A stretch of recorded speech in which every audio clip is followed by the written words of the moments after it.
ஆண்டவரும் இரட்சகருமாயிருக்கிற இயேசு கிறிஸ்துவின் ஈடு இணையற்ற நாமத்தில் இந்த கால நேரத்தில் கர்த்தரை ஆராதிப்பதற்கு எங்களோடு இணைந்திருக்கின்ற உங்கள் ஒவ்வொருவரையும் ஆண்டவரும் இரட்சகருமாகிய இயேசு கிறிஸ்துவின் ஈடு இணையற்ற நாமத்தில் இந்த காலை நேரத்தில் என்னுடைய கள்ளக்குறிச்சி ரிவைவல் அசெம்பிளிஸ் ஆஃப் காட் சபையின் சார்பாக உங்களை அன்போடு வரவேற்பதில் மிகுந்த மகிழ்ச்சி அடைகிறேன்.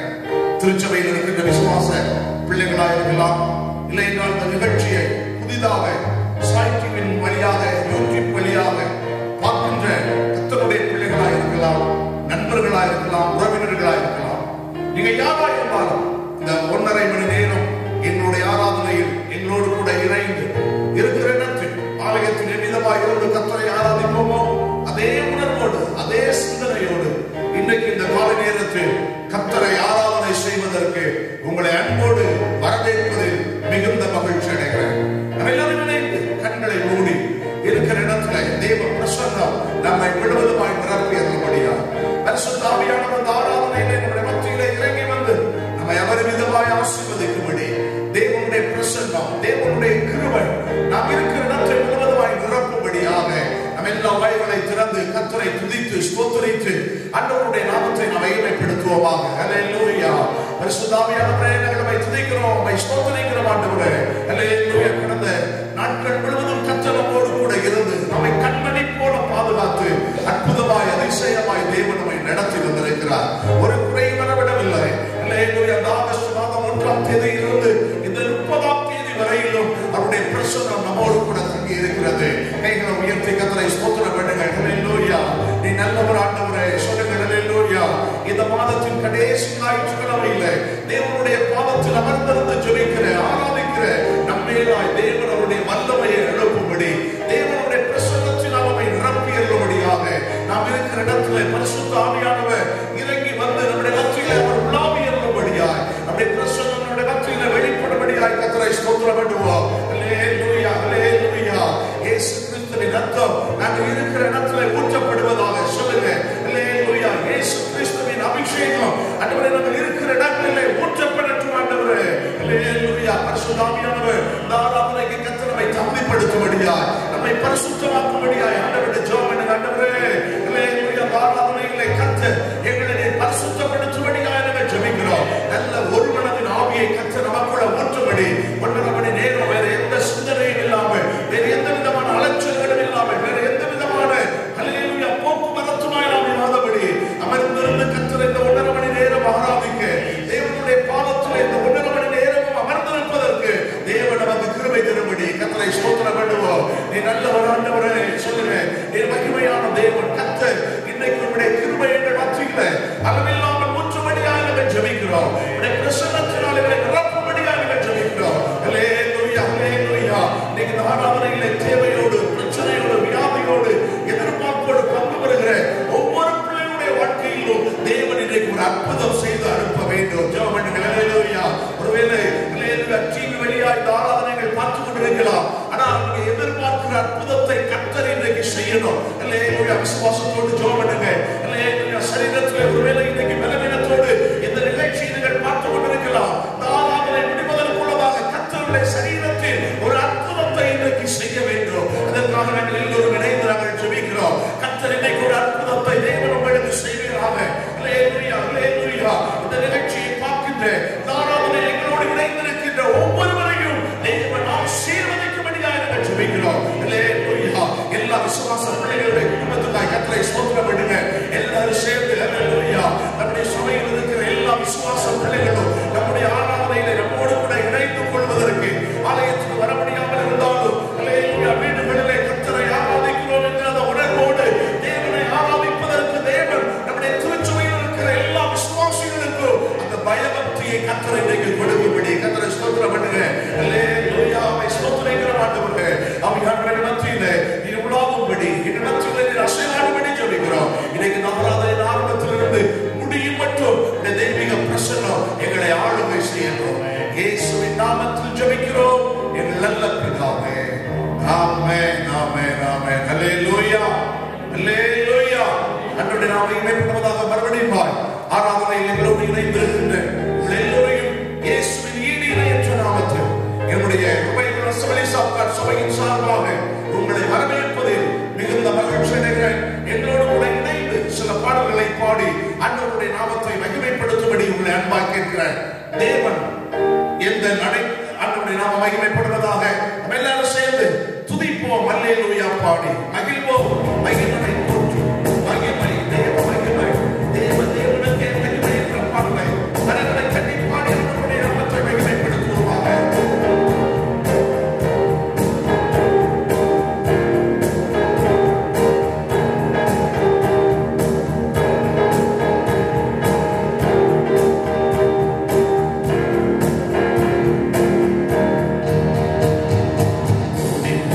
Hallelujah,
கர்த்தருடைய நாமம் மகிமைப்படுவதாக.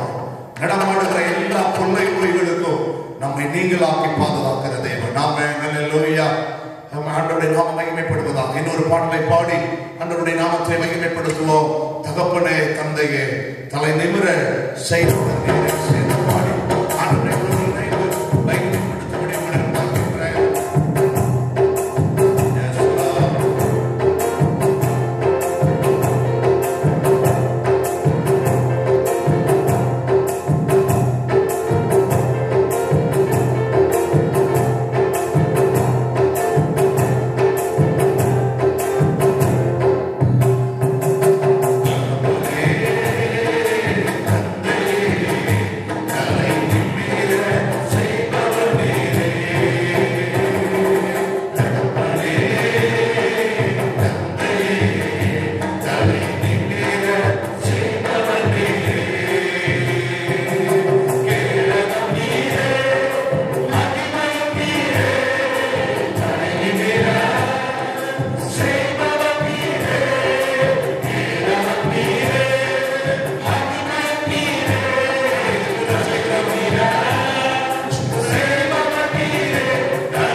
சரி இருக்கிற இடத்துல எழுப்பி நிற்க முடிகிறவர்கள் எழுந்து நின்றுக் கொள்ளுங்கள். அல்லேலூயா. முழங்கால் படியிட முடிகிறவர்கள் இருக்கிற இடத்துல அப்படியே முழங்கால் படியிட்டு நம்ம எல்லாரும் சேர்ந்து நம்முடைய ஆண்டவரை ஆராதிக்க போகிறோம். அல்லேலூயா, அல்லேலூயா. ஆராதனையில் பிரியப்படுகிறவர், துதிகளின் மத்தியில் வாசம் பண்ணுகிற சர்வ வல்லமையில் ஆண்டவர். அல்லேலூயா. பாடல் மூலமாய் கர்த்தரை ஆராதிப்பதற்கு தேவன் நமக்கு உதவி செய்தார். அல்லேலூயா. இப்பொழுது நம்முடைய வாயிலிருந்து புறப்படுகிற துதிகளினாலே நம்ம எல்லாரும் சேர்ந்து கர்த்தரை துதித்து ஸ்தோத்திரித்து ஆண்டவருடைய நாமத்தை மகிமைப்படுத்துவோமாக. இருக்கிற இடத்துல வாய்களை திறந்து கர்த்தரை துதியுங்கள், ஆண்டவரை ஸ்தோத்திரம் பண்ணுங்கள். அல்லேலூயா, அல்லேலூயா. அவருடைய மகிமையான ஆவியானவர் இன்றைக்கு நாம் இருக்கிற இடத்தை முழுவதுமாய் நிரப்பியிருக்கிறபடியால் அல்லேலூயா. பரிசுத்த ஆவியானவர் இன்னைக்கு இந்த காலை நேரத்தில் அவருடைய மத்தியிலே இறங்கி வந்து அவர் உலாவி இருக்கிறபடியாக நாம் எல்லாம் கர்த்தரை ஸ்தோத்திரம் பண்ணுவோம். அல்லேலூயா. ஆவியானவரே, நாங்கள் துதிக்கிறோம். அப்பா, நாங்கள் ஸ்தோத்திரிக்கிறோம் ஆண்டவரே. அல்லேலூயா. சேனைகளின் கர்த்தர் பெரியவர். அல்லேலூயா. சேனைகளின் கர்த்தர் பெரியவர். ஒருவராய் அதிசயங்களையும் அற்புதங்களையும் செய்கிற ஆவியானவர் பெரியவர். சொல்லுங்க. அல்லேலூயா. எங்களுக்கு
வந்திருப்பார் என்றால் மனிதர்கள் இன்றைக்கோ நம்ம உயிரோடு விழுங்கி இருப்பார்கள். இல்லையா, நமக்கு வந்த பிரச்சனை, நமக்கு வந்த நெருக்கங்கள், நமக்கு வந்த தேவை, நமக்கு விரோதமாய் படையெடுத்து வந்த மனுஷிகள் கூட்டம், இல்லையா, நமக்கு விரோதமாய் வந்த வியாதி, கொரோனா என்கிற வைரஸ், இவைகள் எல்லாம் நமக்கு விரோதமாய் வந்த போது ஆண்டவர் மட்டும் நம்ம கூட இல்லை அப்படின்னு சொன்னா இன்றைக்கோ அவைகள் எல்லாம் நம்மள உயிரோடு விழுங்கி இருக்கோம். ஆனா கர்த்தர் நம்ம கூட இருந்தபடியினாலே அவைகளின் நடுவிலையும் இன்றைக்கு கர்த்தரை ஆராதிப்பதற்கு தேவனுடைய ஆலயத்தில் வந்து கர்த்தரை ஆராதிப்பதற்கு இருக்கிற இடத்தை தேவனுடைய ஆலயமாய் மாற்றி இன்றைக்கு கர்த்தரை ஆராதிப்பதற்கு உதவி செய்திருக்கிறார். எங்களை உயர்த்தி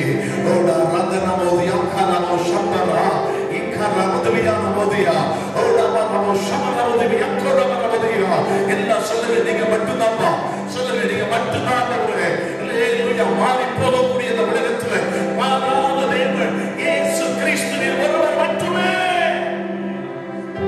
இந்த கால நேரத்தில் கிருபையின் மேல் கிருபையை தந்து அளவில்லாமல் நம்மை ஆசீர்வதிக்கிறவர், கிருபையின் மேல் கிருபையை தந்து அளவில்லாமல் நம்மை ஆசீர்வதிக்கிற சர்வ வல்லமை உள்ளவர் இன்றைக்கு நம்முடைய மத்தியில் அசைவாடி கொண்டிருக்கிறார். ஒரு யாத்திரை நம்ம சிகியமனாத்தியா இல்லையா உடைய கருத்துல நம்ம எப்படி அர்ப்பணித்து நம்மை முழுவதுமாக என்னுடைய கருத்திலே ஒப்பு கொடுத்து நீங்க மட்டும்தான் எல்லாம், என் வாழ்க்கையில வேறு எதுவும் இல்லை, எல்லாமே நீங்க தான் ஆண்டவரே என்ன செய்து ஒரு மனதோடு அவருடைய சமூகத்தில் அவருடைய கருத்திலே நம்மை அர்ப்பணித்து அல்லேலூயா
அந்த வேத வார்த்தை ராஜாவே ஒவ்வொரு குடும்பத்தை ஆசிரியரும் ஜெபிக்கிறதப்பா. ஆண்டவர் ஒவ்வொரு குடும்பத்துக்கு தேவையில்லாம் அனைத்தும் சந்திக்க முடிய ஜெபிக்கிறப்பா. குறையில நிறைவாய்க்கிற தேவையில்லை ராஜா, குறையில நிறைவாய்க்கு பிள்ளைகள் கொடுக்க தேவையில்லை எல்லாரும் நிகழ்ச்சி செய்ய முடியா சோதரிக்க ராஜப்பா. உண்மைக்கு பார்க்கிற பிள்ளைகள் ஆண்டவரே வைக்கப்பட்ட போது அன்று சொல்லி ராஜாவே பிரகாசம் செலுத்தாக பண்றதப்பா. பிள்ளைகள் கொடுத்து ஒவ்வொரு வாழ்க்கையிலப்பா பிரகாசம் அழைக்கின்றப்பா. அப்படி பெரிய கரை செய்கிற தேவனுக்காய் உங்கள் நன்றி சொல்லுகிற ராஜா. இது செய்து கொண்டிருக்கிற பரிசுத்தவரே அடியார் தாசன் ராஜா, நீங்க மூடி மறைத்து கொண்டு நீ வெளிப்பட வார்த்தைக்காக சொல்லுதப்பா. வார்த்தை சின்ன வார்த்தை புறப்பட்டு ஒவ்வொரு உலகத்தை ஆற்றி தேடி முடியா நம்ம சொத்தரை கொடுத்துருப்பா. அனைத்தும் கருத கொடுக்கிறோம் ஜீவனான் பிதாவே ஆமென். அன்றைய நாம மகிமைப்படுவதாக அப்படியே இருக்கிற இடத்துல அமர்ந்து கொள்ளும்படி உங்கள் அன்பாய் கேட்கிறேன். அன்றைய நாம மகிமை மகிமைப்படுவதாக. எங்களுடைய ஆராதனையில் இணைந்திருக்கின்ற உங்களை மறுபடியும் அன்போடு வரவேற்பதில் மிகுந்த மகிழ்ச்சி அடைகிறேன். ஆண்டவர் அதிகமாய் நம் ஒவ்வொருவரையும் தேவன் ஆசீர்வதிப்பாராக. கடந்த நாட்கள் முழுவதும் கர்த்தர் அற்புதமாய் பாதுகாத்திருக்கிறார். இந்த ஆகஸ்ட் மாதம் 30ஆம் தேதி வரையிலும் கர்த்தருடைய கரம் நம்மோடு கூட இருந்திருக்கிறது. தேவன் இந்த மாதம் முழுவதும் நமக்கு செய்த எல்லா உதவிகளுக்கும் அவருக்கு நன்றி சொல்ல கடமைப்பட்டிருக்கிறோம். தொடர்ந்து கர்த்தர் நன்மையானவைகளை செய்து மேன்மையான உயர்ந்த நிலைமையில் கர்த்தர் நம்மை கொண்டு போய் நிறுத்துவாராக. ஆமென் சொல்லுங்கள். அல்லேலூயா. ஆண்டவருடைய நாமம் மகிமைப்படட்டும். ஆண்டவருடைய நாமத்தை தொடர்ந்து ஆராதியுங்கள். தொடர்ந்து கர்த்தரை மகிமைப்படுத்துங்கள். தொடர்ந்து ஆண்டவருக்காக வாழ்வதற்கு உங்களுடைய வாழ்க்கையை அர்ப்பணம் பண்ணுங்கள். உங்களோடு கூட இருந்து பெரிய காரியங்களை செய்கிற கர்த்தர் தொடர்ந்து பெரிய காரியங்களை செய்து அவருடைய நாமத்தை மகிமைப்படுத்துவாராக. சில அறிவிப்புகளை எப்பொழுது சொல்கிறேன், கவனமாய் கேட்கும்படி உங்களை அன்பாய் நான் கேட்கிறேன். இந்த வாரத்திலே நமக்கு மிக முக்கியமாக 1ஆம் தேதி செவ்வாய்க்கிழமை வருகிறது.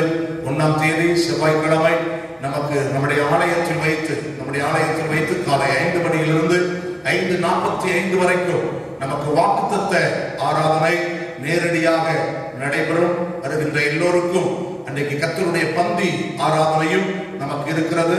எனவே நீங்கள் எல்லோரும் விசுவாசிகள், நீங்கள் எல்லோரும் 1ஆம் தேதி காலை 5 மணிக்கு நம்முடைய சபை ஆராதனையில் வந்து பங்கு பெற வருகை தரும்படி நான் உங்களை அன்பாய் நான் கேட்கிறேன்.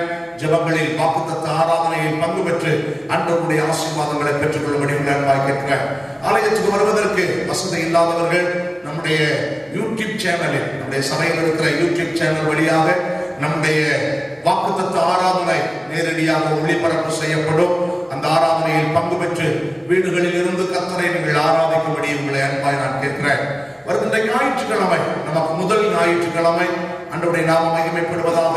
இன்னும் நம்முடைய லாக்டவுன் நமக்கு நீடிக்கப்படுகிறது. ஆண்டவருடைய நாமம் மகிமைப்படட்டும். சில தளர்வுகள் இருந்தாலும் இன்னும் சபையில் வந்து ஆராதிக்கக்கூடிய சூழ்நிலைகள் இன்னும் நமக்கு உருவாக்கப்படவில்லை.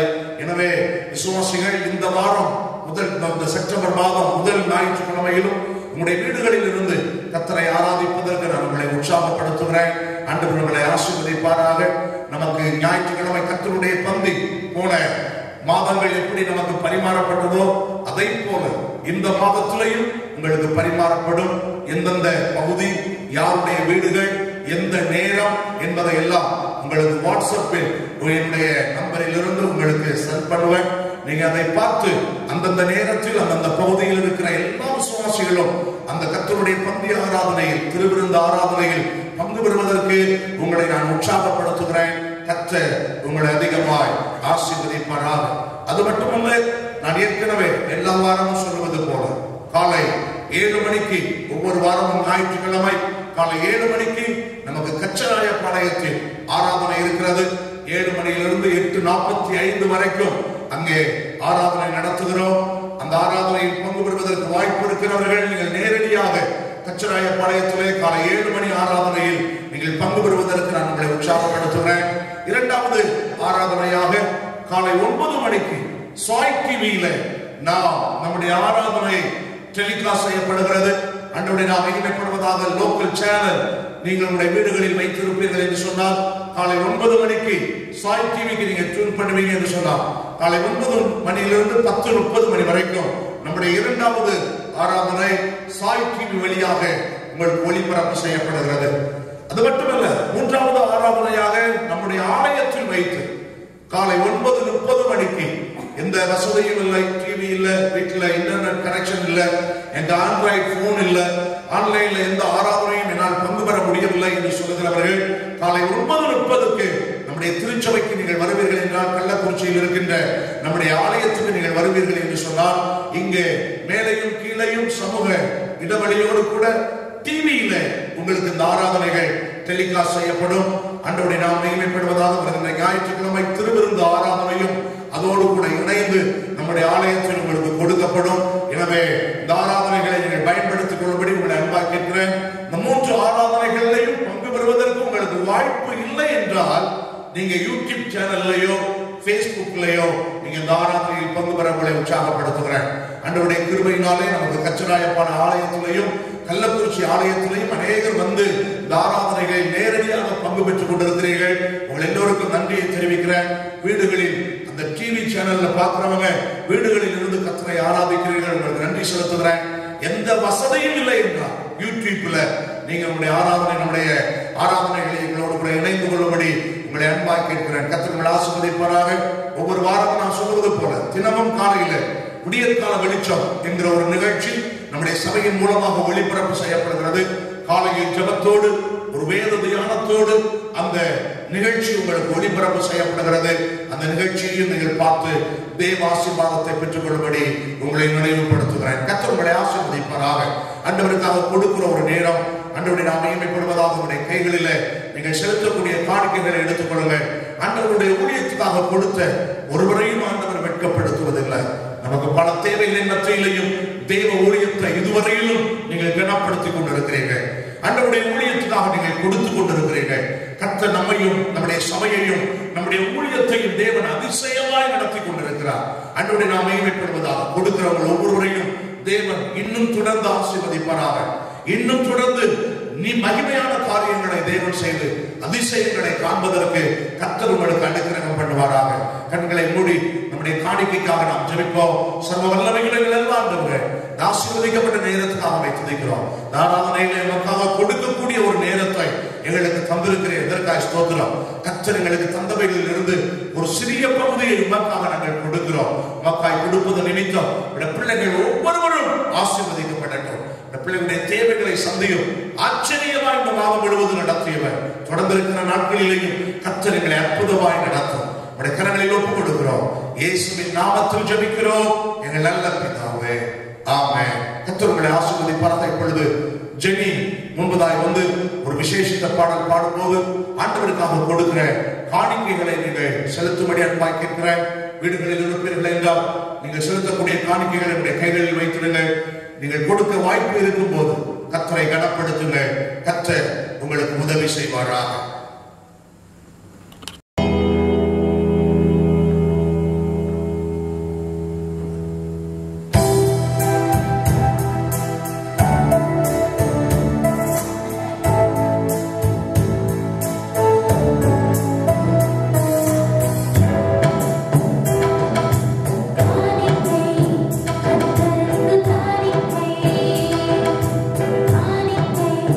தேவனுக்கு காணிக்கை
எடுத்துக்கொண்டு இந்த 40 நிமிடங்கள் ஆண்டவருடைய வார்த்தைகளை என்னோடு கூட இணைந்து தியானிப்பதற்கு ஒரு மனதோடு நீங்கள் அமர்ந்திருக்கும்படி நான் உங்களை கேட்கிறேன். ஆண்டவருடைய நாம் மகிமைப்படுவதாக இன்றைக்கு நம்முடைய தியானத்திற்காக சங்கீதத்தின் புஸ்தகம் 115ஆம் சங்கீதம் 5வது வசனத்தை வாசிக்கும்படி அன்பாக கேட்கிறேன். சங்கீதத்தின் புஸ்தகம் 115ஆம் சங்கீதம் 5வது வசனம். வானத்தையும் பூமியையும் படைத்த கர்த்தராலே நீங்கள் ஆசீர்வதிக்கப்பட்டவர்கள் என்று சொல்லி இந்த சங்கீதத்தின் புஸ்தகத்திலே இந்த சங்கீதக்காரன் குறிப்பிடுகிறதை நாம் பார்க்க முடிகிறது. அன்றோடு நாம் மகிமைப்படுவதால் வானத்தையும் பூமியையும் படைத்த கர்த்தராலே நாம் ஆசீர்வதிக்கப்பட்டவர்கள் என்று வேதம் மிக தெளிவாய் சொல்லப்பட்டிருக்கிறதை பார்க்கிறோம். நம்மை ஆசீர்வதிப்பதற்காகவே நம்முடைய ஆண்டவர் ரட்சித்திருக்கிறார் என்பதை விசுவாசிகள் புரிந்திருக்க வேண்டும். நம்மை ஆசீர்வதிப்பதற்காகவே ஆண்டவர் நம்மை ரட்சித்திருக்கிறார். நம்மை ஆசீர்வதிக்கிறவர் யார் என்று இந்த வசனத்திலே சங்கீதக்காரன் குறிப்பிடும் பொழுது வானத்தையும் பூமியையும் படைத்தவர் என்று சொல்லப்பட்டிருக்கிறது. வானத்தையும் பூமியையும் படைத்த கர்த்தர் என்று சொல்லி நாம் இந்த இடத்தில் நாம் வாசிக்க முடிகிறது. இன்றைக்கு அநேகருடைய வாழ்க்கையில பாவத்தை விட்டு வெளியே வந்திருக்கிற அநேகர், இன்னும் அநேகருடைய விசுவாசங்களுடைய வாழ்க்கையில் சாபத்தை விட்டு இன்னும் வெளியே வராத சூழ்நிலையில் அநேக குடும்பங்கள் கட்டப்பட்டிருக்கிறதை நம்முடைய வாழ்க்கையில் கண்கூடாக நம்மால் பார்க்க முடிகிறது. பாவத்திலிருந்து, அசுத்தத்திலிருந்து, பலவிதமான தீமையான பழக்க வழக்கங்களில் இருந்து ஆண்டவருடைய வார்த்தைக்கு கீழ்ப்படிந்து இன்னைக்கு அநேகர் வெளியே வந்து விட்டோம். ஆனால் இன்னைக்கு அநேகருடைய குடும்பத்தில் சாபத்திலிருந்து இன்றைக்கு அநேகரால் வெளியே வர முடியவில்லை. ஆண்டவருடைய நாமம் மகிமைப்படட்டும். இன்றைக்கு அநேகருடைய ஜீவியம் ஆசீர்வாதமாக இல்லை. இன்றைக்கு அநேகருடைய வாழ்க்கையை நாம் கவனிப்போமே என்றால் அநேகருடைய வாழ்க்கை இன்றைக்கு ஆசீர்வாதமாய் அவர்கள் இல்லை. நன்றாக ஜெபிக்கிறார்கள், நன்றாய் வேதத்தை வாசிக்கிறார்கள், சபைக்கு நன்றாய் வந்து சபையினுடைய ஈடுபாடுகளில் மிகவும் உற்சாகமாக இருக்கிறார்கள். ஆண்டவருடைய நாமம் மகிமைப்படுவதாக ஆண்டவருக்காக கொடுக்கக்கூடிய காணிக்கைகளை மிகவும் அற்புதமாய் கொடுக்கிறார்கள். இருப்பினும் ஆண்டவருக்காக பல காரியங்களை அவர்கள் செய்தாலும் அவருடைய வாழ்க்கையை பார்ப்போமே என்றால் ஒரு வனாந்தரத்தை போல, அப்படி இல்லை என்றால் ஒரு சாபம் நிறைந்த ஒரு வாழ்க்கையாக இன்றைக்கு அநேகருடைய வாழ்க்கை காணப்படுகிறது.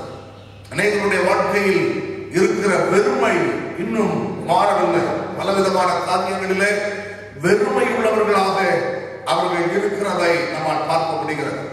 ஆண்டவருடைய நாமம் மகிமைப்படட்டும். ஆனால் ஆண்டவர் அவருடைய பிள்ளைகளாக இருக்கிற நமக்கு அதிகாரம் தந்திருக்கிறார்.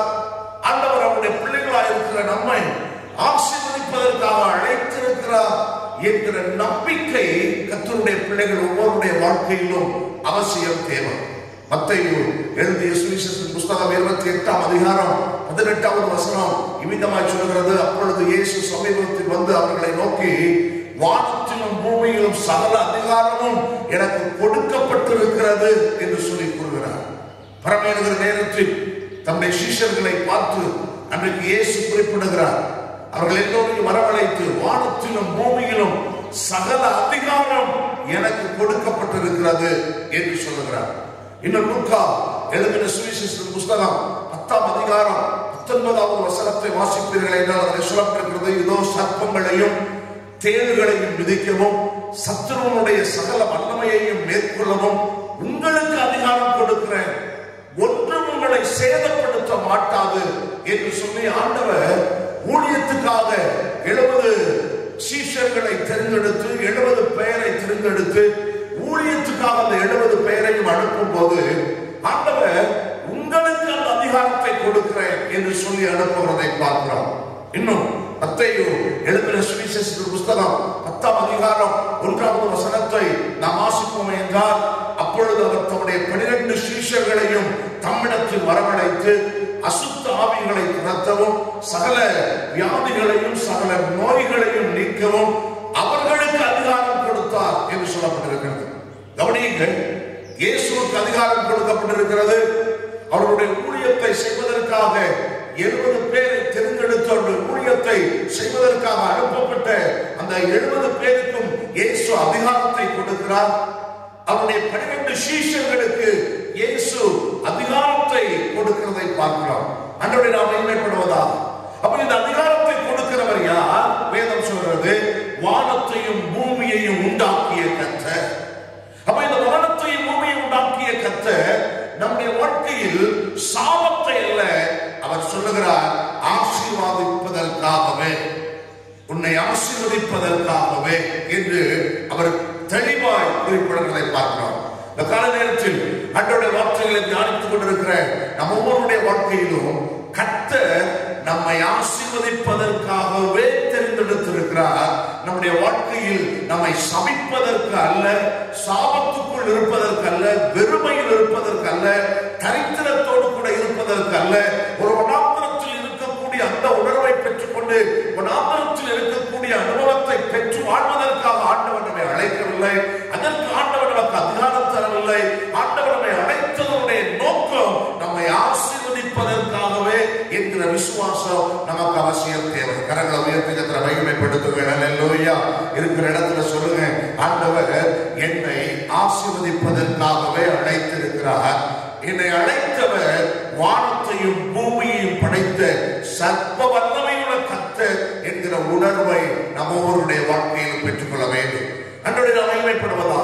இன்னும் நம்ம வேதத்தில் வாசிப்போம் என்றால் ரோமருக்கு நிருபம் 13ஆம் அதிகாரம் 1வது 2வது வசனத்தை வாசிப்போம் என்றால் ரோமருக்கு நிருபம் 13ஆம் அதிகாரம் 1வது 2வது வசனத்தை வாசிக்க கேட்போம். எந்த மனுஷனும் மேலான அதிகாரம் உள்ளவர்களுக்கு கீழ்ப்படிய கடவன். ஏனென்றால் தேவனாலே அன்றி ஒரு அதிகாரமும் இல்லை. உண்டாயிருக்கிற அதிகாரங்கள் தேவனாலே நியமிக்கப்பட்டிருக்கிறது. ஆதலால் அதிகாரத்துக்கு எதிர்த்து நிற்கிறவர், தேவனுடைய நியமத்துக்கு எதிர்த்து நிற்கிறவர்கள் தாங்களே ஆக்கினைகளை வரவழைத்துக் கொள்கிறார்கள். அன்றைய அமைமைப்பட்ட இந்த வசனத்தை பாருங்கள். 13ஆம் அதிகாரம் 2வது வசனம் இவ்விதமாய் சொல்லுகிறது, அதிகாரத்துக்கு எதிர்த்து நிற்கிறவன் தேவனுடைய நியமத்துக்கு எதிர்த்து நிற்கிறான். அப்படி எதிர்த்து நிற்கிறவர்கள் தங்களுக்கு தாங்களே ஆக்கினையை வரவழைத்துக் கொள்கிறார்கள். ஆக்கினையை வரவழைத்துக் கொள்கிறார்கள் என்றால் தங்களுக்கு தாங்களே அவர்கள் சாபத்தை வரவழைத்துக் கொள்கிறார்கள் என்று சொல்லப்பட்டிருக்கிறது. இந்த கால நேரத்தில் ஆண்டவர் நம்மை ஆசீர்வதிப்பதற்காகத்தான் தேர்ந்தெடுத்திருக்கிறார். ஆனால் சாபம் எப்படி நம்முடைய வாழ்க்கைக்குள்ளே வருகிறது, அதைத்தான் இன்றைக்கு நாம் தியானிக்க போகிறோம். சாபம் எப்படி நம்முடைய வாழ்க்கைக்குள்ளே வருகிறது நம்ம தியானிக்க வேண்டும். ஆண்டவர் நம்மை ஆசீர்வதிப்பதற்காக தேர்ந்தெடுத்திருக்கிறார். சகல விதமான அதிகாரத்தையும் ஆண்டவர் நமக்கு தந்திருக்கிறார். ஆண்டவரை நாம் மகிமைப்படுவதாக இவ்வளவு அதிகாரங்களை ஆண்டவர் நமக்கு தந்திருக்கிற பொழுதிலும், இவ்வளவு விதமான ஆசீர்வாதங்களை ஆண்டவர் தந்திருக்கிற பொழுதிலும், ஏராளமான வாக்குத்தத்தங்களை ஆண்டவர் தந்திருக்கிறார். இவ்வளவு பெரிய வாக்குத்தத்தங்களை எல்லாம் ஆண்டவர் நமக்கு தந்திருக்கிற பொழுதிலும் ஏன் நம்முடைய வாழ்க்கையில் சாபம் வருகிறது? சாபம் நம்முடைய வாழ்க்கையில் எப்படி வருகிறது என்பதை விசுவாசிகளா இருக்கிற நாம் இந்த கர்த்தருடைய வார்த்தையிலிருந்து அறிந்து கொள்ள வேண்டியது மிக அவசியமான ஒன்று. நாம் ஆசிரியர் வேத போதில் அப்போஸ்தலனாகிய பவுல் குறிப்பிடுவது சொல்கிறார், அதிகாரத்துக்கு யார் எதிர்த்து நிற்கிறார்களோ அவருடைய வாழ்க்கையில் சாபம் வரும் என்று வேதத்தில் சொல்லப்பட்டிருக்கிறது. மேலான அதிகாரம் உள்ளவர்களுக்கு கீழ்ப்படிய வேண்டும் என்று வேதம் சொல்கிறது. அதிகாரத்துக்கு எதிர்த்து செயல்பட்டவர்கள் சபிக்கப்பட்டவர்கள் என்று வேதம் சொல்கிறது. அதிகாரத்திற்கு கீழ்ப்படிந்தவர்களை தேவன் ஆசீர்வதிக்கிறார். அதிகாரத்திற்கு எதிர்த்து நிற்கிறவர்களை ஆண்டவர்களுடைய வாழ்க்கையில் சாபம் உள்ளே வருவதற்கு நாம் இடம் கொடுத்து விடுகிறோம். அன்றைய நாம மகிமைப்படட்டும். இதை இந்த கால நேரத்தில் 5 நபர்களுடைய வாழ்க்கையில் எப்படி அவர்களுக்குள்ளே சாபம் வந்தது என்பதை குறித்து நம்முடைய வாழ்க்கையில் நாம் தியானிக்க போகிறோம்.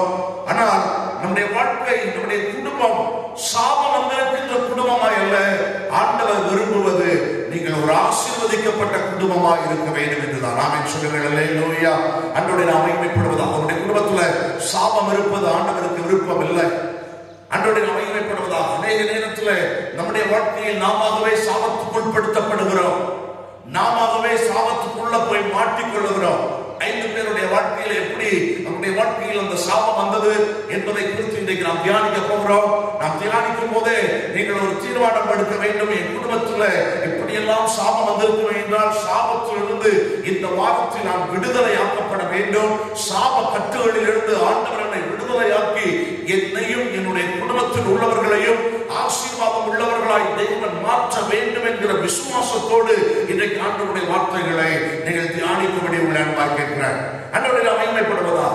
முதலாவதாக யோசுவாவின் புத்தகத்திற்கு உங்களுடைய கவனத்தை திருப்புவீர்கள் என்றால் 6ஆம் அதிகாரம் 26வது வசனத்தை வாசிக்கும்படி அன்பாக கேட்கிறார். யோசுவாவின் புத்தகம் 6ஆம் அதிகாரம் 26வது வசனத்தை வாசியுங்கள். அக்காலத்திலே யோசுவா அந்த எரிகோ பட்டணத்தை கட்டும்படி எழும்பும் மனுஷன் கர்த்தருக்கு முன்பாக சபிக்கப்பட்டிருக்க கடவன். அவன் அதன் அஸ்திபாரத்தை போடுகிற போது தன் மூத்த குமாரனை அதன் வாசல்களை வைக்கிற போது இளைய குமாரனை சாக கொடுக்க கடவன் என்று சாபம் கூறினார். அன்றோடு நாம் மகிமைப்படுவதா. பழைய ஏற்பாட்டு சபையை வழிநடத்தியவர் இந்த யோசுவா எரிகோவின் மேலாய் ஒரு சாபத்தை இங்கே இடுகிறதை பார்க்கிறோம்.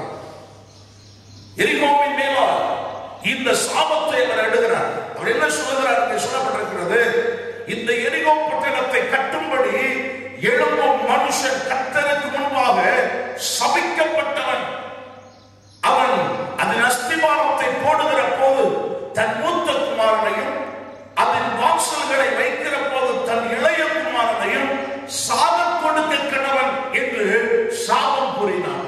அன்றோடு நாம் மகிமைப்படுவதா. கிறிஸ்து பிறப்பதற்கு முன்பு 1300வது வருஷத்துக்கு முன்பு இந்த சாபத்தை யோசுவா குறிப்பிடுகிறார். கிமு 1300 இந்த சாபத்தை யோசுவா குறிப்பிடுகிறார். இவர் போட்ட இந்த சாபம் 500 வருடத்திற்கு பின்பதாக எழுத்தின்படி அப்படியே நடைபெற்றது. இந்த யோசுவா போட்ட சாபம் 500 ஆண்டுகளுக்கு பின்பு எழுத்தின்படி அப்படியே நிறைவேறுகிறதை பார்க்கிறோம்.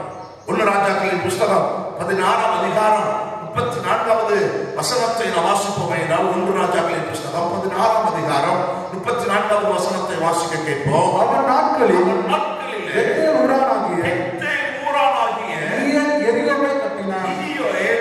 எரிகோவை கட்டினார். கர்த்தர் நூனின் குமாரனாகிய யோசுவாவை கொண்டு சொல்லியிருந்த வார்த்தையின்படியே அவன் அதன் அஸ்திபாரத்தை போடுகிற போது அபிராம் என்னும் தன் மூத்த குமாரனையும் அதன் வாசல்களை வைக்கிற போது செகூப் என்னும் தன் இளைய குமாரனையும் சாக கொடுத்தார். நாம் வாசித்த வேத வசனத்துல யோசுவா 6:26 யோசுவா ஒரு சாபத்தை எரிகோவுக்கு சொல்லுகிறார். கிமு 1300வது வருடத்துல 500 ஆண்டுகள் கழித்து இந்த சாபம் எரிகோ பட்டணத்தில் நிறைவேறுகிறது. எப்படி நிறைவேறுகிறது பாருங்க. எரிகோவை கட்டினார். ஏற்கனவே யோசுவா சொன்னார், அந்த எரிகோவை யார் கட்டுகிறார்களோ அவருடைய குமாரர்கள் 2 பேர் மரிப்பார்கள் என்று தீர்க்க தரிசனமாய் 1300வது வருடத்தில் சொல்லப்பட்ட அந்த வார்த்தை 500 ஆண்டுகள் கழித்து அந்த எரிகோவை கட்ட ஆரம்பித்த போது யோசுவா சொன்ன அந்த வார்த்தையின்படியே அஸ்திபாரத்தை போடுகிற போது அபிராம் என்னும் தன் மூத்த குமாரனும் அதன் வாசல்களை வைக்கும் போது செகூப் என்னும் தன் இளைய குமாரனும் சாக கொடுத்தான் என்று சொல்லப்பட்டிருக்கிறது. கவனியுங்கள், இந்த தன்னுடைய 2 குமாரர்களும் ஒரு அகால மரணத்துக்குள்ளாக்கப்படுகிறார்கள். அகால மரணம் என்பது மனிதனுடைய வாழ்க்கையில் வரக்கூடிய சாபங்களில் ஒன்று. அன்றோடு நாம் மகிமைப்படுவதா. அகால மரணம் நல்லா இருப்பாங்க, திடீரென்று இழந்து போய் விடுவார்கள். என்றைக்கு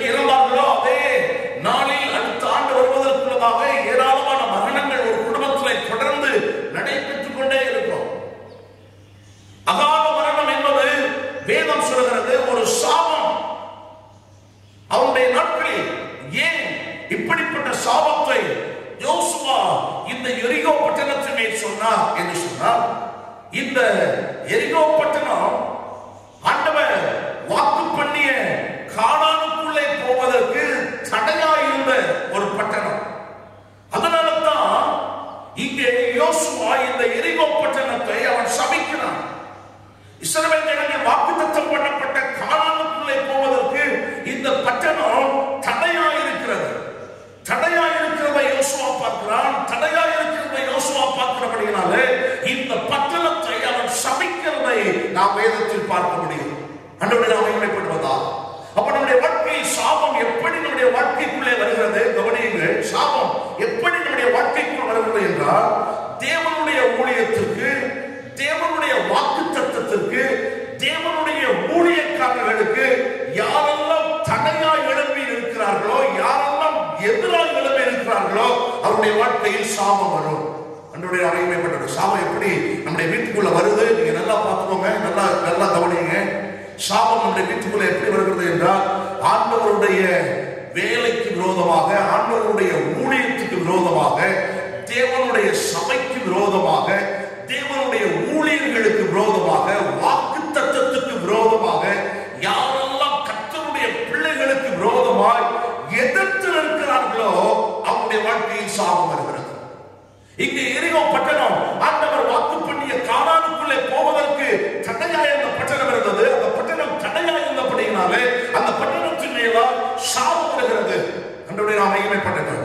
இந்த கால நேரத்தில் ஆண்டவருக்கு விரோதமாய், ஆண்டவருடைய ஊழியத்துக்கு விரோதமாய், சபைக்கு விரோதமாய், கர்த்தருடைய பிள்ளைகளுக்கு விரோதமாய், ஊழியர்களுக்கு விரோதமாய் எதிர்த்து நிற்போம் என்றால் நம்மை சாபம் வரும். நம்முடைய குடும்பத்தின் மேல் சாபம் வரும். அப்ப இந்த சாபம் மாற வேண்டுமே என்றால் என்ன செய்ய வேண்டுமே என்றால், நம்முடைய வாழ்க்கையில் தேவனுடைய ஊழியத்திற்கும் தேவனுடைய ஊழியர்களுக்கும் ஆதரவாக இருப்பதற்கு நம்முடைய வாழ்க்கை அர்ப்பணப்பட வேண்டும். ஆமென் சொல்லுங்கள். அல்லேலூயா. ஆண்டவரே நாம் மகிமைப்படுவதாக இன்னைக்கு ஒரு தீர்மானம் எடுக்கணும். இருக்கிற இடத்திலேயே நீங்க சொல்லணும், ஆண்டவரே உங்களுடைய ஊழியத்திற்கு நான் ஆதரவாக இருப்பேன், உங்களுடைய ஊழியத்திற்கு நான் எதிர்த்து நிற்க மாட்டேன் என்கிற ஒரு தீர்மானத்தை கர்த்தருடைய பிள்ளைகள் நாம் ஒவ்வொருவரும் எடுக்க வேண்டும். அவருடைய ஊழியத்துக்கு நாம் ஆதரவாக இருப்போம் என்றால், சபைக்கு நீங்கள் ஆதரவாக இருப்பீர்கள் என்று சொன்னால், சபை ஊழியரோடு கூட கர்த்தருடைய பிள்ளைகளோடு நீங்கள் ஆதரவாக இருப்பீர்கள் என்று சொன்னால், உங்களுடைய வாழ்க்கையில், உங்களுடைய குடும்பத்தில் சாபம் வருவது இல்லை. அதற்கு பதிலாக கர்த்தர் ஆசீர்வாதத்தை வரப்பண்ணுவார். இந்த எரிகோ ஆண்டவருடைய பிள்ளைகளுக்கு தடையாக இருந்தது. ஆண்டவருடைய பிள்ளைகளுக்கு இந்த பட்டணம் தடையாக இருந்தபடியால் இந்த பட்டணத்தின் மேல் சாபம் வந்தது. கர்த்தருடைய பிள்ளைகளாக இருக்கிறனா இன்னைக்கு ஒரு தீர்மானம் எடுக்க வேண்டும். ஆண்டவரே உங்களுடைய ஊழியத்திற்கு ஆதரவாக இருப்பதற்கு என்னுடைய வாழ்க்கையை நான் ஒப்புக் கொடுக்கிறேன். யாரெல்லாம் அவருடைய ஊழியத்திற்கு ஆதரவாக இருக்கிறீர்களோ, உங்களுடைய வீடுகளின் மேலாய் ஆசீர்வாதம் வந்து அமரும் என்பதில் எந்த சந்தேகமும் இல்லை. நீங்களும் உங்களுடைய பிள்ளைகளும் உங்களுடைய குடும்பமும் தீர்க்காயுசோடு கூட இருப்பதற்கு தேவன் நிச்சயமாய் உதவி செய்வார். ஆண்டவரே நாம் மகிமைப்படுவதாக. முதலாவது, அகால மரணம் என்பது நம்முடைய வாழ்க்கையில் வருகிற சாபங்களில் ஒன்று. இரண்டாவது, நாம் வேதத்தில் 2 சாமுவேலின் புஸ்தகம் 1ஆம் அதிகாரம் 21வது வசனத்தை வாசிக்கும்படி அன்பாய் கேட்கிறேன். 2 சாமுவேல் 1ஆம் அதிகாரம் 21வது வசனம். கில்போவா மலையிலே பனியும் மழையும் பெய்யாமலும் காணிக்கைக்கு ஏற்ற பலன் தரும் வயலில் இராமலும் போவதாக.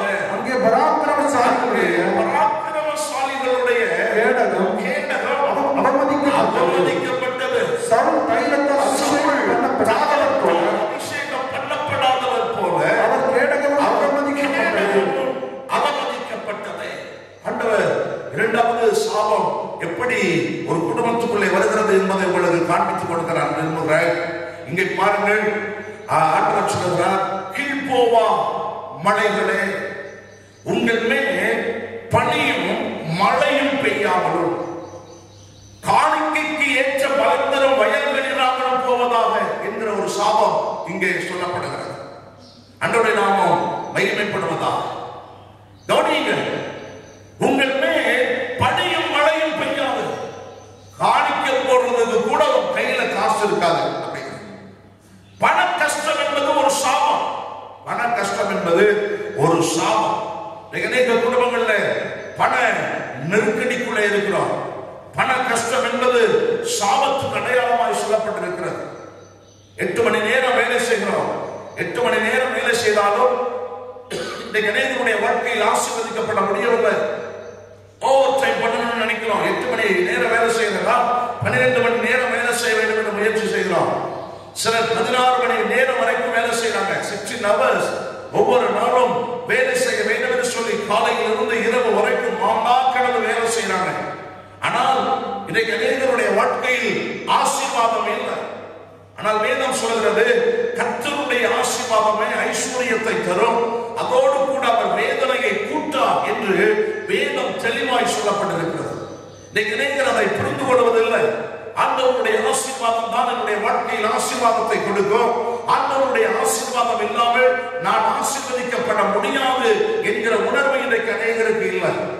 அநேகர் தன்னுடைய சுய முயற்சியினால் தன்னுடைய சுய பலத்தினால் எப்படியாவது ஆசீர்வாதத்தை நான் பெற்றுக்கொள்வேன் என்று சொல்லி இன்றைக்கு அநேகர் விரும்புகிறார்கள். ஆனால் அப்படி கஷ்டப்பட்டு பிரயாசம் எடுக்கிற போதிலும் இன்றைக்கு அநேகரால் ஆசீர்வாதத்தை பெற்றுக்கொள்ள முடியவில்லை. காரணம், கர்த்தருடைய ஆசீர்வாதம் ஒருவன் மேல் இல்லாத பட்சத்தில் ஒருவன் ஆசீர்வதிக்கப்பட முடியாது. இங்கே பாருங்க, அப்ப கர்த்தருடைய ஆசீர்வாதம் நம்ம மேல வர வேண்டுமே என்று சொன்னால் நாம் என்ன செய்ய வேண்டும்?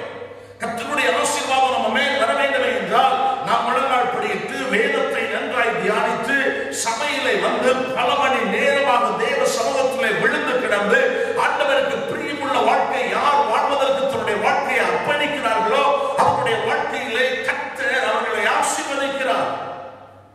ஆனால் இந்த கில்போவா மலையில கிமு 700 வருடத்திற்கு முன்பு சொல்லப்படுகிறது. கிறிஸ்து பிறப்பதற்கு முன்பு 700 வருடங்களுக்கு முன்பு சொல்லப்பட்டிருக்கிறது.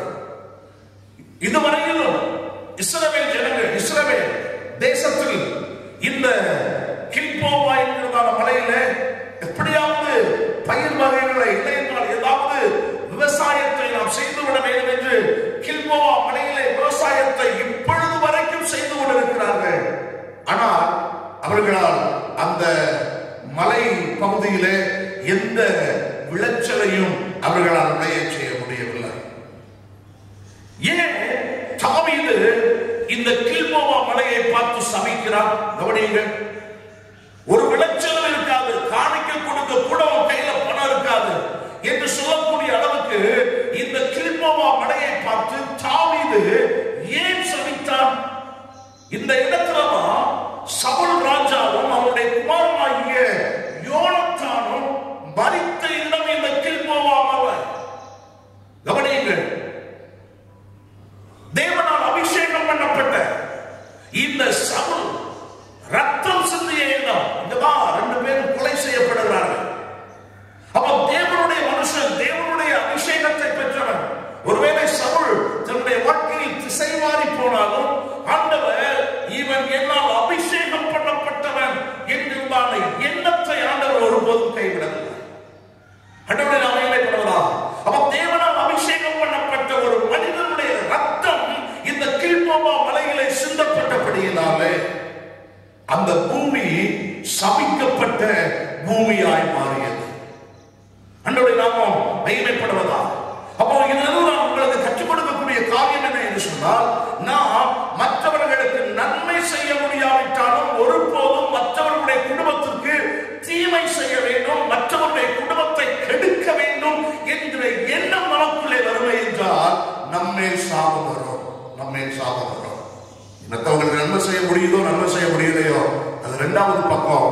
ஆனா அடுத்த குடும்பம் கெடுவதற்கு நீ காரணமாய் இருப்பாய் என்றால் உண்மையிலாய் சாபம் வரும். வேதம் தெளிவாய் சொல்கிறது. அடுத்தவருடைய குடும்பம் கெடுவதற்கு, மற்றவருடைய குடும்பத்தை கெடுக்கக்கூடிய வேலையை கர்த்தருடைய பிள்ளைகளாக இருக்கிற நாம் ஒருபோதும் செய்யக்கூடாது. கைகளை உயர்த்தி கர்த்தரை மகிமைப்படுத்துங்கள். அல்லேலூயா.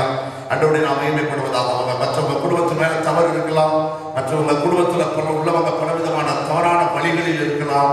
ஆனால் கர்த்தருடைய பிள்ளை விசுவாசி மற்றவருடைய குடும்பம் கெட்டு போவதற்கு நீங்கள் ஒரு காரணமாய் மாறுவீர்கள் என்று சொன்னால் உங்க மேல சாபம் வரும். ஆண்டவரை நாம் மகிமைப்படுவதாக. அதே நேரத்தில் இன்னொரு காரியத்தை உங்களுக்கு சொல்லுங்கள். ரத்தம் சிந்த உங்களுடைய கைகளினாலே என்றால் உங்களுடைய குடும்பத்தில் சாபம் இருக்கும் என்பதை மறந்து போய்விடக் கூடாது. யாராவது கொலை பண்ணணும், யாரையாவது அடிக்கணும், யாருக்காவது விரோதமா நம்ம இதை செஞ்சிடணும், யாரையாவது ஆட வச்சு இவனை எப்படியாவது தூக்கிடணும் அப்படிங்கிற எண்ணம் உங்களுடைய சிந்தனைக்குள்ள ஓடிக்கொண்டிருக்குமே என்றால் உங்களுடைய குடும்பத்தில் சாபம் வரும். வேதம் தெளிவாய் சொல்லுகிறது. இந்த கில்போவா மலையிலே சவுல், யோனத்தான் இவர்கள் 2 பேருடைய ரத்தம் சிந்தப்பட்டபடியினாலே இந்த நாள் வரைக்கும் இஸ்ரவேல் தேசத்தில் இந்த மலை பகுதியில் எவ்வளவோ விவசாயத்தை செய்ய வேண்டும், பயிர்களை வைத்து எப்படியாவது முளைக்க வைக்க வேண்டும் என்று முயற்சி செய்கிறார்கள். இதுவரையிலும் அந்த இடத்தில் ஒரு பயிர் கூட முளைக்கவில்லை. காரணம், தாவீது போட்ட சாபம். ரத்தம் சிந்தின இடம், ரத்தம் சிந்தின இடத்திலே சாபம் கண்டிப்பா இருக்கும் என்பதில் எந்த சந்தேகமும் இல்லை.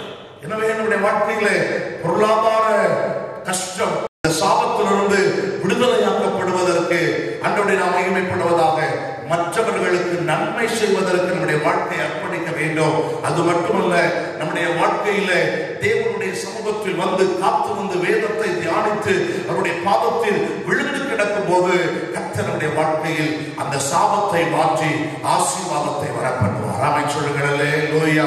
ஆண்டவரை நாம் மகிமைப்படுவதாக. மூன்றாவது இன்னொரு நபரை உங்களுக்கு நான் காண்பித்துக் கொடுக்க விரும்புகிறேன். ஆண்டவரை நாம் மகிமைப்படுவதாக.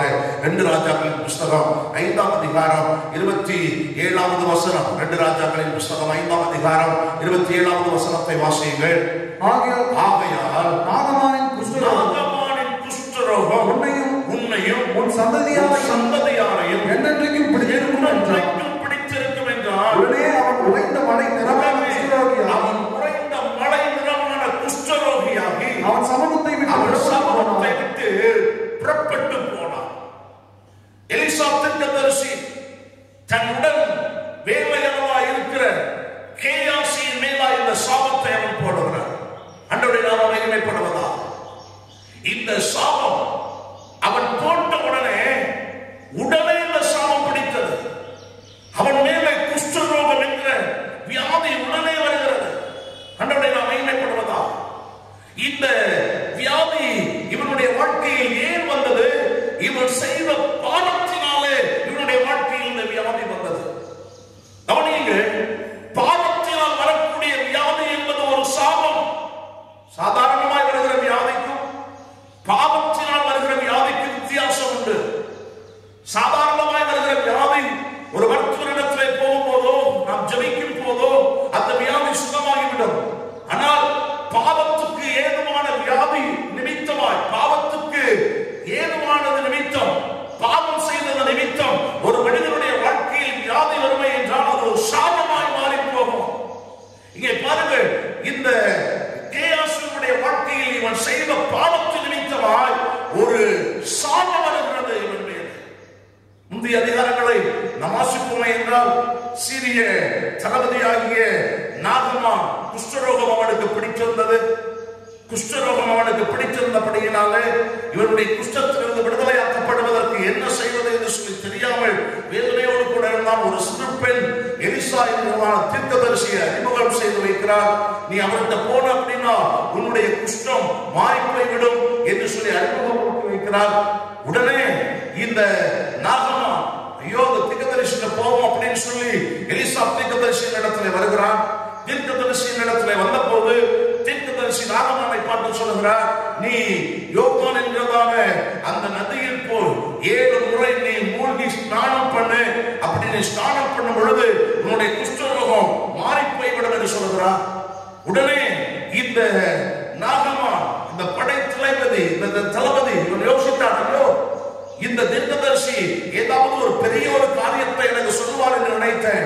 ஆனால் இவரை பரியாசம் செய்வது போல இப்படி சொல்லுகிறாரே என்று சொல்லி இவன் யோசித்தாலும் தீர்க்கதரிசியினுடைய வார்த்தைக்கு கீழ்ப்படிந்து அந்த யோர்தான் நதிக்கு அவன் போகிறான்.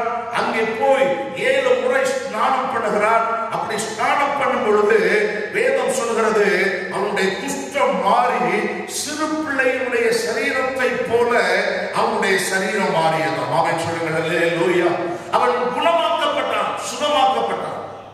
இவன் சுகமடைந்த உடனே ஐயோ நான் சுகமாகிவிட்டேன், என்னேவா இருந்த அந்த குஷ்டரோகம் மாறிவிட்டது என்று சொல்லி தீர்க்கதரிசியாக எலிசாவுக்கு ஒரு பெரிய காணிக்கையை கொண்டு வருகிறான். காணிக்கையை கொண்டு வந்து எலிசாவிடத்துக்கு கொடுக்க வேண்டும் என்று சொல்லி வருகிறான். இவன் வந்து கொண்டிருக்கும் பொழுதே ஆண்டவர் தீர்க்கதரிசியாக எலிசாவிடத்தில் சொல்லிவிடுகிறார், நாகமான் கொடுக்கக்கூடிய காணிக்கையை நீ வாங்க வேண்டாம் என்று சொல்லிவிடுகிறார். நாகமான் காணிக்கை கொண்டு வந்து எலிசாவிடத்தில் கொடுத்து வருகிறான். ஆனால் எலிசா அதை ஆண்டவர் வாங்க கூடாது என்று சொல்லிவிட்டார் என்று சொன்னதை கேயாசி கேட்டுக் கொண்டிருக்கிறார். நாகமான் போயிட்டான், திரும்பி எலிசா திரும்பி போயிட்டான். ஆனா வேதத்தில் நீங்க வாசிப்பீர்கள் என்றால் 2 ராஜாக்களின் புஸ்தகம் 5ஆம் அதிகாரம் 20வது வசனத்தை வாசியுங்கள். 2 ராஜாக்கள் 5ஆம் அதிகாரம் 20வது வசனத்தை வாசிக்கும்படி அனுமதிக்கிறேன். தேவனுடைய மனுஷனாகிய எலிசாவின் வேலைக்காரன் கேயாசி என்பவன் அந்த சீரியனாகிய நாகமான் கொண்டு வந்ததை கையிலே வாங்காமல் அவனை விட்டுவிட்டார். அவன் பிறகே ஓடி ஏதாகிலும் வாங்குவேன் என்று கர்த்தருடைய ஜீவன் மேல் ஆணையிட்டு ஆண்டவருடைய மகிமைப்படுவதாக அந்த வசனத்துல நீங்க ஒரு இடத்தை நீங்க அனுபவம் பண்ணுங்க. நான் அவன் பிறகே ஓடி என்று சொல்லப்பட்டிருக்கிறது. ஆண்டவருடைய மகிமைப்படுவதா எலிசா எலியா ஊழியக்காரனா இருந்த போது, தீர்க்கதரிசியா இருந்த போது எலிசா எலியாவுக்கு வேலைக்காரனா இருந்தான். அவன் வேலைக்காரனா இருந்த போது எலிசாவுக்கு பின்னதாகவே எலிசா ஓடிக்கொண்டிருக்கிறார்.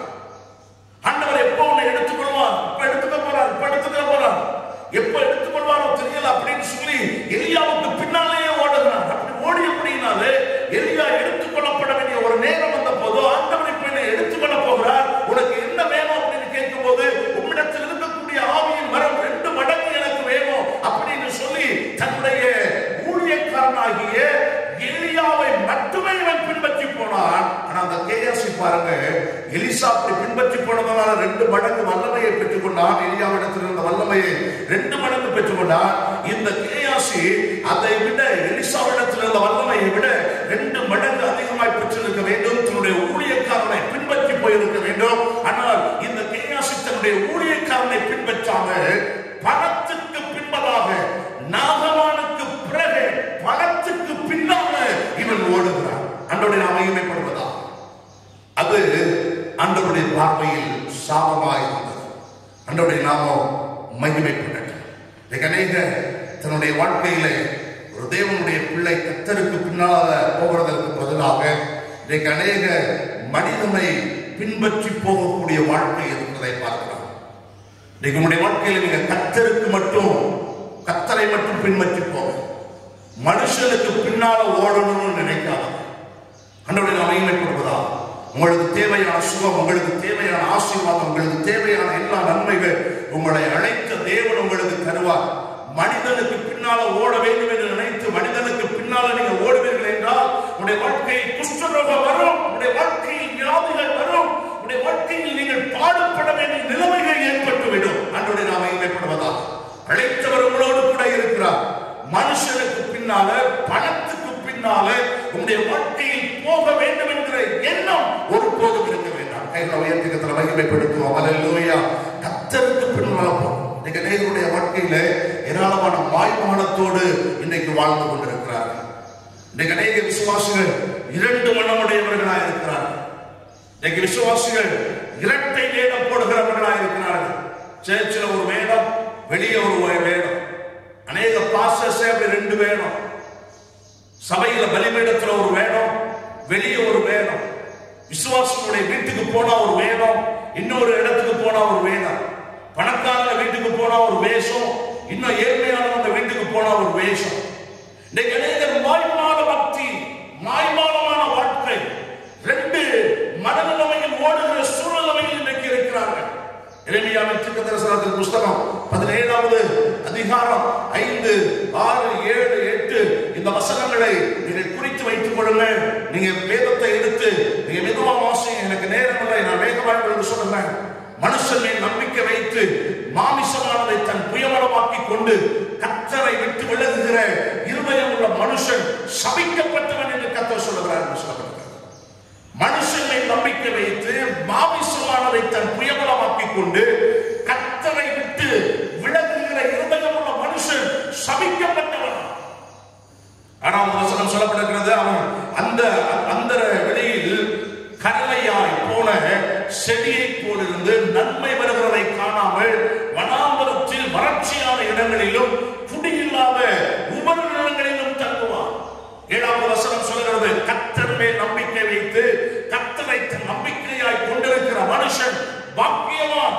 8வது வசனத்தை நான் வாசிக்கிறேன். அவன் தண்ணீர் அண்டையிலே நாட்டப்பட்டதும் கால்வாய் ஓரமாய் தன் வேர்களை விடுகிறதும் உஷ்ணம் வருகிறதை காணாமல் இலை பச்சையாய் இருக்கிறதும் மழைத்தாட்சியான வருஷத்திலும் வருத்தமின்றி தப்பாமல் கனி கொடுக்கிறதுமான மரத்தை போல இருப்பார்.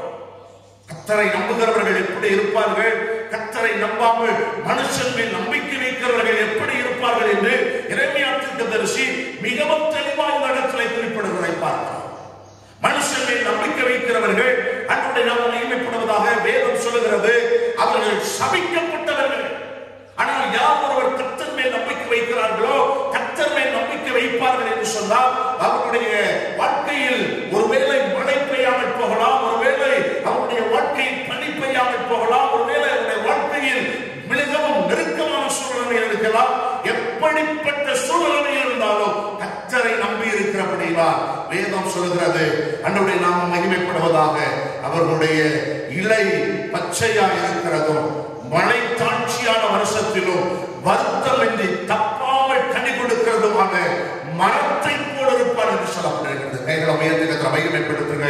ஆமென், அல்லேலூயா. அன்றைய நாம் மகிமைப்படுவதாக பாருங்க. கேயாசி அவன் மனுஷனுக்கு பின்னால போனான். உடனே எலிசா தீர்க்கதரிசி சொன்னா, அவன் மேல சாபம் கிடக்கிறது, குஷ்டரோகம் அவன் மேல வரும். அப்படியே உடனே அதே இடத்திலே அவன் மேல அந்த குஷ்டரோகம் வந்தது. மனுஷனுக்கு பின்னால போனா வாழ்க்கையில சாபம் வரும். கர்த்தருக்கு பின்னால வருவீங்கன்னா உங்களுடைய வாழ்க்கையில் ஆசீர்வாதம் வரும்.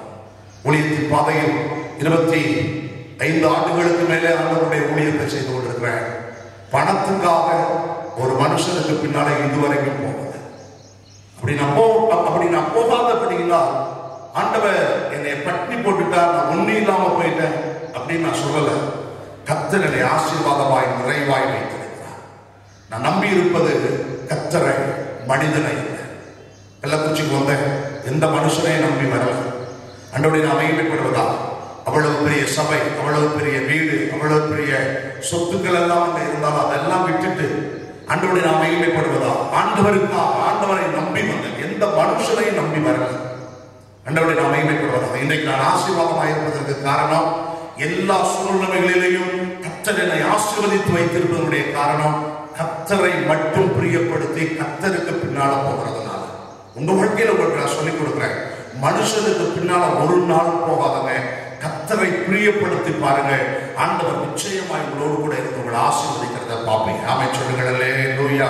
ஆண்டவருடைய நாமம் மகிமைப்படுவதாக. நான்காவது நம்முடைய வாழ்க்கையில நான்காவது யோவான் எழுதின சுவிசேஷ புஸ்தகம் 7ஆம் அதிகாரம் 49வது வசனத்தை வாசிக்கும்படி அன்பாயிருக்கிறேன். யோவான் எழுதிய சுவிசேஷ புஸ்தகம் 7ஆம் அதிகாரம் 49வது வசனம். வேதத்தை அறியாதவர்களாகிய ஜனங்கள் சபிக்கப்பட்டவர்கள் என்றார். அன்றைய நாம் மகிமைப்படுவதாக. நான்காவது, வேதத்தை யார் அறியலையோ அவருடைய வாழ்க்கையில் சாபம் வரும். அன்றைய நாம் மகிமைப்படுவதாக. அதனால்தான் வேதத்தை வாசிக்க சொல்லுகிறோம். அதனால்தான் ஒவ்வொரு நாளும் வேதாகமத்தை தியானிக்கும்படியாக சொல்லுகிறோம். எனவே தான் வேதாகமத்தை தியானிப்பதற்கு, வேதாகமத்தை வாசிப்பதற்கு பலவிதமான வழிகளை நாங்கள் ஏற்படுத்திக் கொள்கிறோம். லாக்டவுன் நாட்களிலையும் நீங்கள் வேதத்தை மறந்துவிடக்கூடாது, ஜெபத்தை மறந்துவிடக்கூடாது. சபைக்கு வர முடியவில்லை, ஆண்டவருக்கு உங்களுக்கும் இடையே இருக்கிற இந்த ஐக்கியத்தை நீங்கள் விட்டுவிடக்கூடாது.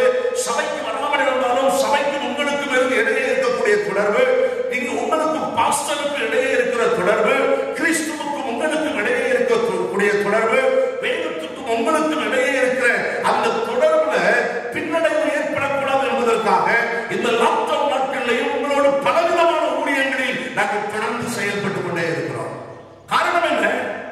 வேதம் சொல்கிறது, வேதத்தை யார் அறியாமல் போகிறார்களோ அவருடைய வாழ்க்கையில் சபிக்கப்பட்டவர்கள், அவர் வாழ்க்கையில சாபம் வரும் என்று சொல்லப்பட்டிருக்கிறது. அன்றைய நாமம் மகிமைப்படுவதா.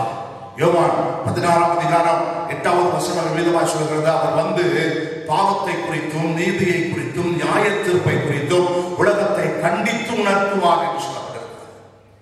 ஆண்டவருடைய நாம் மகிமைப்படுவதா பாவத்தை குறித்தும் நீதியை குறித்தும் கண்டித்து உணர்த்துவது எது என்று சொன்னால் ஆண்டவருடைய வேதம் வசனம். ஆண்டவருடைய நாம் மகிமைப்படுவதா அந்த வசனத்தை குறித்த அறிவு உங்களுக்குள்ள இல்லை என்றால் உங்களுடைய வாழ்க்கையிலே நீங்கள் பாவத்துக்குள்ளேயும் சாபத்துக்குள்ளேயும் தான் இருக்க வேண்டிய சூழ்நிலை ஏற்பட்டுவிடும். ஓசியா எழுதிய தீர்க்கதரிசனத்தின் புத்தகம் 4ஆம் அதிகாரம் 16வது வசனத்தை வாசிப்போமே என்றால் சொல்லப்படுகிறது, இஸ்ரவேல் அடங்காத கிடாரியைப் போல அடங்காதிருக்கிறது. இப்போது கர்த்தர் அவர்களை விஸ்தாரமான வெளியிலே ஆட்டுக்குட்டியை போல மேய்ந்து அடைய பண்ணுவார் என்று சொல்லப்படுகிறது. அடங்காத கிடாரிகளைப் போல ஆண்டவருடைய நாம் மகிமைப்படுவதா நம்முடைய வாழ்க்கையிலே வேத வசனத்துக்கு நம்முடைய வாழ்க்கையில் அடங்காதவர்களாக கீழ்ப்படியாதவர்களாக இருப்போமே என்றால் வேதம் சொல்கிறது நம்முடைய வாழ்க்கையிலே ஆண்டவர் நம்மை அடைய பண்ணுவார். இன்னும் ஓசியாவின் புத்தகம் 4ஆம் அதிகாரம் 6வது வசனத்தை வாசிக்க கேட்போம். ஓசியாவின் புத்தகம் 4ஆம் அதிகாரம் 6வது வசனம், என் ஜனங்கள் அறிவில்லாமையினால் சங்காரமாகிறார்கள். நீ அறிவை வெறுத்தாய். ஆகையால் நீ என் ஆசாரியனாய் இராதபடிக்கு நானும் உன்னை வெறுத்து விடுவேன். நீ உன் தேவனுடைய வேதத்தை மறந்தாய். அதனால் நானும் உன் பிள்ளைகளை மறந்து விடுவேன். பாருங்கள் வசனத்தை தீர்க்கதரிசி சொல்கிறார், என் ஜனங்கள் அறிவில்லாமையினால் சங்காரமாகிறார்கள். நீ அறிவை வெறுத்தாய். ஆகையால் நீ என் ஆசாரியனாய் இராதபடிக்கு நானும் உன்னை வெறுத்து விட்டேன். நீ தேவனுடைய வார்த்தையை மறந்தாய், நான் உன்னுடைய பிள்ளைகளையே மறந்து விட்டேன் என்று சொல்றார். கவனியுங்கள், ஆண்டவருடைய நாமம் மகிமைப்படுவதா. அப்போ ஆண்டவருடைய வேத வசனத்துக்கு நாம் கீழ்ப்படியாமல் போவது, வேத வசனத்தை அறிந்து கொள்ளாமல் இருப்பது சாபம். நம்முடைய வாழ்க்கையில் ஏன் சாபம் உள்ளே வருகிறது? வேதத்தை நீ வாசிக்கவில்லை, வேதத்துக்கு கீழ்ப்படியவில்லை, வேதத்தின் படி நடப்பதற்கு உடைய வாழ்க்கையை ஒப்புக் கொடுக்கவில்லை. எனவே தான் சாபம்.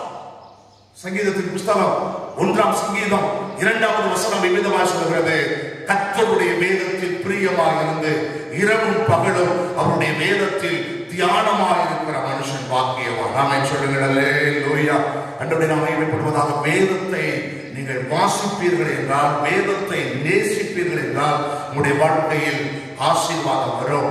நீங்கள் வேதத்தை மறப்பீர்கள் என்றால் உங்களுடைய வாழ்க்கையில் சாபம் வரும். 5வது இன்னொரு நபரை நான் இன்னொரு காரியத்தை உங்களுக்கு சொல்ல விரும்புகிறேன்.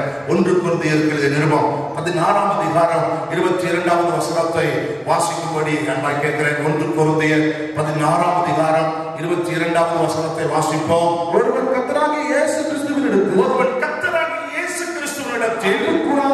அன்பு கூறாமல் போனால் அவன் சபிக்கப்பட்டவனாய் இருப்பான். கர்த்தர் வருகிறார். ஒருவன் கர்த்தராகிய இயேசு கிறிஸ்துவினிடத்தில் அன்பு கூறாமல் போனால் வேதம் சொல்கிறது அவன் சபிக்கப்பட்டவன். எப்படி வேதத்தை ஒருவர் மறந்தால் ஆண்டவர் அவனை மறப்பாரோ, எப்படி வேதத்தை அறியாதவர்கள் சபிக்கப்பட்டவர்களோ, அதே போல கர்த்தராகிய இயேசு கிறிஸ்துவினிடத்தில் ஒருவன் அன்பு கூறவில்லை என்றால் அவர்கள் சபிக்கப்பட்டவர்கள் என்று வேதம் சொல்கிறது. ஆண்டவருடைய நாமம் மகிமைப்படுவதாக. ஏன் இயேசுவிடம் அன்பு வைக்க முடியவில்லை? நம்முடைய வாழ்க்கையில் ஏன் இயேசுவிட்டு அன்பு வைக்க முடியல? வேதத்தில் நீங்க வாசிப்பீங்கன்னா 1 யோவான் 2ஆம் அதிகாரம் 15வது வசனத்தை வாசிப்பீர்கள் என்றால் வாசிங்கள். 1 யோவான் 2:15, உலகத்தில் உள்ளவைகளில் அன்பு கூறாதிருங்கள். உலகத்தில் அன்பு கூர்ந்தால் பிதாவினுடைய அன்பு இல்லை. ஏன் கிறிஸ்துவின் மேல் நம்மால் அன்பு வைக்க முடியவில்லை? வேதம் தெளிவாய் சொல்கிறது, உலகத்தில் அன்பு கூர்ந்திருக்கிறபடியினாலே. இன்றைக்கு அநேக விசுவாசிகள் உலகத்தின் மேலாய் அன்பு கூர்ந்திருக்கிறபடியினாலே இயேசு கிறிஸ்துவின் மேலாய் தன்னுடைய அன்பை வைக்க முடியவில்லை. தன்னுடைய மனைவி பிள்ளைகள் மேல் அன்பு தவறு என்று சொல்லவில்லை. ஆனால் நம்முடைய வாழ்க்கையில் இயேசு கிறிஸ்துவின் மேலாய் நாம் அன்பு வைக்கும் போதுதான் நம்முடைய வாழ்க்கையில் அவர் நம்மை ஆசீர்வதிக்கிறார். இன்னைக்கு அநேக நேரத்தில் இயேசு கிறிஸ்துவுக்கு கொடுக்கக்கூடிய மகிமையை அவருக்கு கொடுக்காமல், இயேசு கிறிஸ்துவுக்கு கொடுக்கக்கூடிய நேரத்தை அவருக்கு கொடுக்காமல் நம்முடைய வாழ்க்கையில் தேவையில்லாத பல காரியங்களுக்கு நாம் கொடுத்து விடுகிறபடியினால் வேதம் சொல்கிறது நம்முடைய வாழ்க்கையில் சாபம் வருகிறது. தேவ பிள்ளையே, பல நேரத்தில் கிறிஸ்துவின் மேலாய் அன்புள்ளவர்களாய் வாழ்வதற்கு உடைய வாழ்க்கையை ஒப்புக்கொடுங்க. எப்படி நாம் அவர் மேல அன்பு வைக்க முடியும்? உடைய தனிச்சபத்தின் மூலமாக நீங்கள் கிறிஸ்துவை பிரியப்படுத்தலாம். அன்றைய நாம மகிமைப்படுவதா உங்களுடைய வாழ்க்கையில தனிச்சபத்துக்கு முக்கியத்துவம் கொடுங்க. லாக்டவுன் நாட்கள்ல சுவாசிகள் பல நிலைகளில் ஜெபித்துக் கொண்டிருக்கிறீர்கள், சந்தோஷம். ஆனால் இன்னும் அதிகமாக ஜெபிப்பதற்கு உங்களுடைய வாழ்க்கையில் முக்கியத்துவம் கொடுங்க. அவருடைய எப்படி அன்பு செய்யலாம்? சபையில் நடைபெறுகிற ஜெபங்கள், சபை ஆராதனைகள், இவர்கள் எல்லாம் நீங்க பங்கு பெறும்போது அவர் மேல அன்புள்ளவராய் மாறுகிறார். அப்ப இப்படிப்பட்ட நிலைமைகளிலே நாம் அன்பு வைப்போமே என்றால் அவரை நம்ம பிரியப்படுத்துகிறார். உலகத்தில் உள்ள ஏதோ ஒன்றை பிடித்துக் கொண்டு அதை விட்டு விடாமல் அதையே பிடித்துக் கொண்டிருக்கிறபடியினால் அன்றைய நாம் மகிமைப்படுவதாக உங்களால் இயேசுவின் பக்கமாய் வர முடியவில்லை.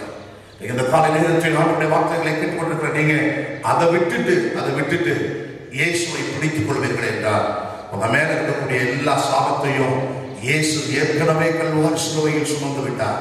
உங்க மேல வரக்கூடிய சாபம் எல்லாம் அவர் ஏற்கனவே சுமந்து தீர்த்து விட்டார். இனி உங்களுடைய வாழ்க்கையில் சாபம் வராது, ஆசீர்வாதத்தை கற்ற நிச்சயமாய் வரப்படுவார். 5 காரியங்களை நம்ம தியானம் பண்ணணும். ஒன்று, அகால மரணம் என்பது ஒரு சாபம். அது மாறணும் அப்படின்னு சொன்னா தேவனுடைய ஊழியத்துக்கும் தேவனுடைய ஊழியர்களுக்கும் ஆதரவாக இருப்பேன் என்று நாம் தீர்மானம் எடுக்க வேண்டும். இரண்டாவது, பண கஷ்டம் என்பது ஒரு சாபம். அது மாற வேண்டுமே என்றால் மற்றவர்களுக்கு நன்மை செய்வேன், மற்றவர்களுடைய குடும்பத்தை நான் கெடுப்பதற்கு எந்த விதமான திட்டத்தையும் இடமாட்டேன் என்கிற தீர்மானத்தை எடுக்க வேண்டும். வியாதி என்பது ஒரு சாபம். அவை மாற வேண்டுமே என்றால் ஆவிக்குரிய வாழ்க்கையில் வாஞ்சையுள்ளவனாயிருப்பேன் என்கிற தீர்மானம் எடுக்க வேண்டும். வேதத்தை அறியாமல் இருப்பது ஒரு சாபம். அவை மாற வேண்டுமே என்றால் வேதத்தை அதிகமாய் நேசிப்பேன், வாசிப்பேன் என்கிற தீர்மானத்தை எடுக்க வேண்டும். இயேசு கிறிஸ்துவை ஏற்றுக்கொள்ளாமல் இருப்பது ஒரு சாபம். அது மாற வேண்டுமே என்றால் இயேசு கிறிஸ்துவை நம்புவேன் என்று நீங்கள் தீர்மானம் எடுக்க வேண்டியது அவசியம். இருக்கிற இடத்துல அப்படியே எழுதி இருப்போம், கண்களை மூடி நம்ம எல்லாரும் செய்த ஆண்டவரே, எங்க மேல இருக்கக்கூடிய சாபம் எங்க மேல வராதபடிக்கு சாபத்திலிருந்து எங்களை நீ விடுதலையாக்கி இருக்கிறேன். இந்த கால நேரத்தில் சாபத்திலிருந்து விடுதலையாக்கப்படுவதற்கு எனக்கு உதவி செய்யும் ஆண்டவரே சொல்லி கேளுங்க. இயேசு கிறிஸ்துவை நம்புங்க, வேதத்தை அதிகமாய் வாசியுங்கள், அவர் ஆவிக்குரிய வாழ்க்கையில வாஞ்சையுள்ளவர்களாயிருங்கள், மற்றவர்களுக்கு நன்மை செய்யுங்கள். தேவனுடைய ஊழியத்துக்கு ஆதரவாயிருங்க. கர்த்தர் உங்க கூட இருந்து உங்க குடும்பத்தை ஆசீர்வதிப்பார். பிதாவே, உங்களுடைய பிள்ளைகளை ஆசீர்வதித்து அனுப்புகிறேன். சாபங்கள் வருவதற்கு உங்களுடைய பிள்ளைகள் காரணமாயிராதபடி, சாபத்திலிருந்து உங்களுடைய பிள்ளைகள் விலகி ஜீவிப்பதற்கு நல்ல தீர்மானங்கள் எடுத்து உமக்காக வாழ்வதற்கு இவர்களை ஆசீர்வாதமான பாதையில் நடத்தும். இந்த வாரம் முழுவதும் இவர்கள் ஆசீர்வாதமாக இருப்பார்களாக. இயேசுவின் நாமத்தில் ஜெபிக்கிறோம் எங்கள் நல்ல பிதாவே, ஆமென். என் ஆத்துமாவே கர்த்தரை ஸ்தோத்திரி, என் முழு உள்ளமே உங்களுடைய பரிசுத்த நாமத்தை ஸ்தோத்திரி. என் ஆத்துமாவே கர்த்தரை ஸ்தோத்திரி, கர்த்தர் செய்த சகல உபகாரங்களையும் மறவாதே. ஆமென். கர்த்தர் உங்களை நிறைவாய் ஆசீர்வதிப்பாராக. சாபம் வருவதற்கு நீங்கள் காரணமாக இருக்க வேண்டாம். சாபம் மாறுவதற்கு நல்ல தீர்மானம் எடுத்து இந்த வாரம் முழுவதும் கிறிஸ்துவுக்காக வாழ உங்களுக்கு உதவி செய்வாராக. God bless you all.